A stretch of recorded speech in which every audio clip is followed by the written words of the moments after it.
Nasadyan gid ako sa pag-agtunyo dya sa pangakagan. Kag nakita ko man ang mga gitugro yung hanapon nga mga namig gid.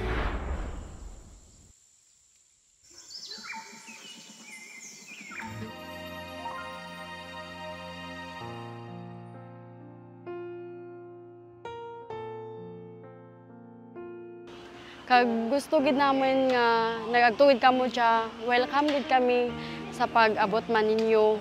Kag thank you kita na sa pagtugro nyo kanamon kang mga pagkaon, kag mga bayo man, kag napil gid naman ang mga nami gid nga pagtugro nyo kanamon. Amo gid mo nga kailangan kanamon, may kung may kwarta lang kami bilaan makisa.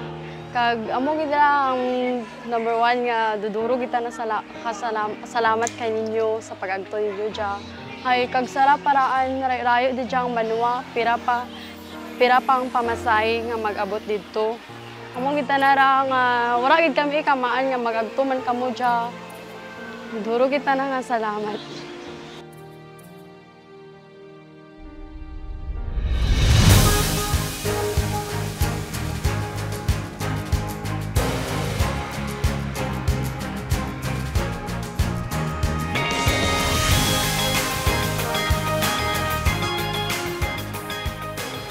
Kami nga rin sa pangkagan, nalipay gid nga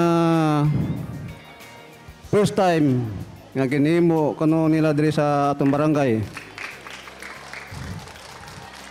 Pasalamat kita nga rigyatanda para magtugro sa portak natin. Na at kunta nga may lambuon o magpadayon ini nga anda nga mission para sa katawhan. Ligaya, pagkakaisa sa bayang pinagpala isang diri sa ila, duro nyo na abil, pareho sa ako nagpagunting ko, nagpakalbo ko. Ibayan ng kabul ka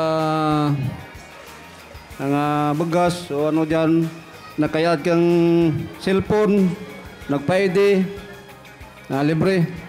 So durugig nga salamat sa parak nanda ngagin abot diri parang naton nga bisan rayo ang aton lugar nag-effort kun tanda para magakturing natin. So siguro base sa mga bata o sa ano kadya plan tanda nagka-abil sining programa.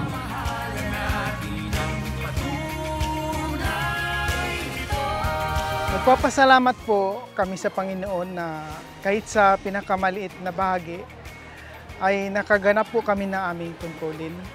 Kasi sa totoo lang, malayo talaga itong lugar na ito at mahihirap yung mga tao. Kaya salamat sa Diyos na dahil sa aral na aming natutunan sa pamamagitan ni kapatid na Eli at kapatid na Daniel, na isakatuparan namin ang gawaing ito na makapaglingkod sa aming kapwa-tao at sa Panginoon. Salamat sa Diyos. Nakita namin kung gaano ang kaligayahan na makapaglingkod sa kapwa at nakita rin namin ang kaligayahan sa puso ng mga kapwa nating natulungan namin. Maraming salamat sa Diyos. Diyos ang sandigan, ang isang obligasyon ng isang sumusunod sa aral at utos ng Diyos ay yung pakikipagkapwa-tao.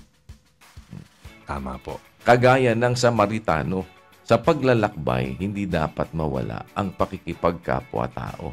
Kaya tayo, bilang mga Kristiyano, alam natin dapat ang obligasyon natin na sa ating paglalakbay, sa anumang pagkakataon at mai-encounter natin na tayo dapat magdalang habag, na tayo ay dapat magkaawang gawa, huwag nating ipagkakait yun kung nasa kapangyarihan ng ating kamay na ito ay gawin.